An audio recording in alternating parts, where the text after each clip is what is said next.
Alors, on est devant une chambre étudiante de Dijon qui est censée être accessible depuis 6 ans. Mais Sylvain est seulement la deuxième personne à l'avoir utilisée. Donc, on rentre dans la chambre. Premier problème. Là.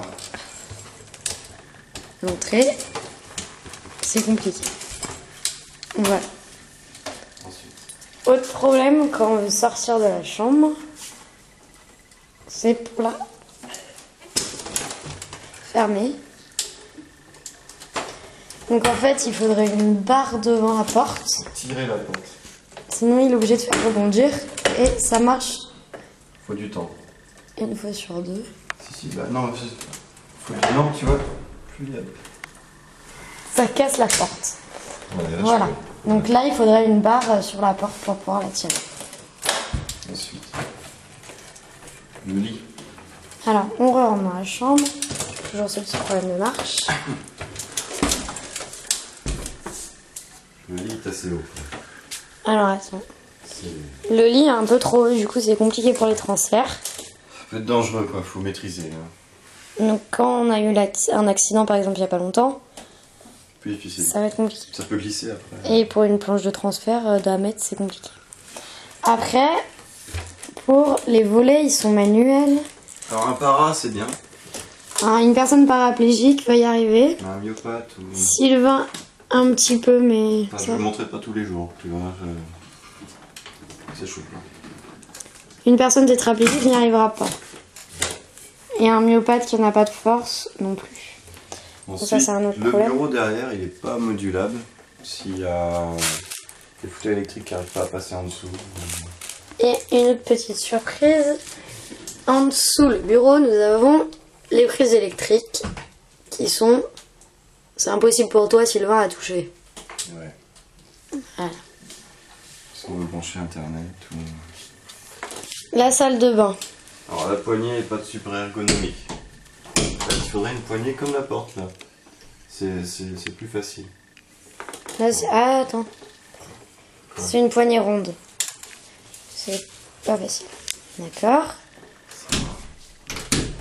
Donc, ce qui est bien dans cette porte, c'est qu'on peut L'ouvrir, l'ouvrir des deux côtés. mais elle se referme. Là L'entrée. pareil, pour rentrer, Faut de la force.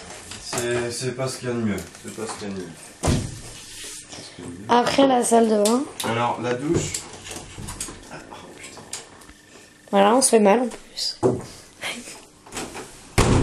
Voilà, et là il manque un accoudoir. Alors attends.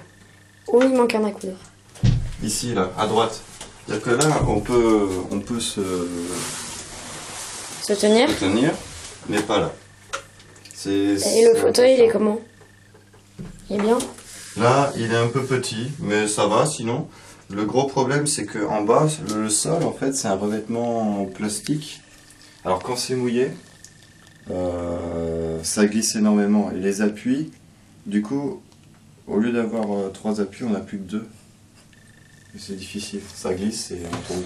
Et petit truc stupide, là je l'ai descendu pour Sylvain, mais normalement la pomme de douche est là. Et moi je tends le bras pour Ouais. l'utiliser. Donc ça... Les toilettes, Bon, les toilettes...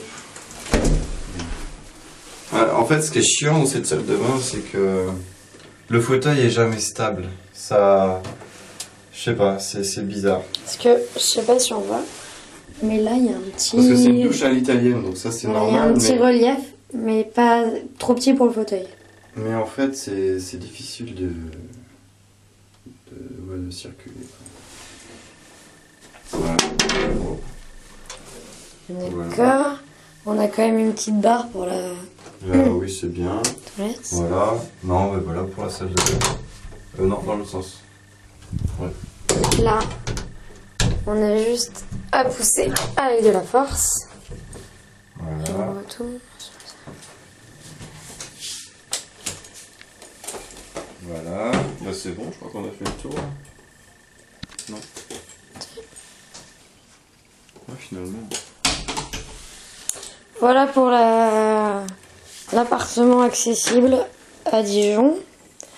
Donc les interrupteurs sont quand même plus bas que les autres. C'est pas mal. Et il y a des armoires en hauteur. Donc je sais pas, peut-être à réfléchir parce qu'en haut... Faut demander à quelqu'un. Il y a des voisins. Voilà. Il faut compter sur la solidarité des gens des fois aussi. C'est bien aussi. Voilà. Salut tout le monde. Ciao, ciao.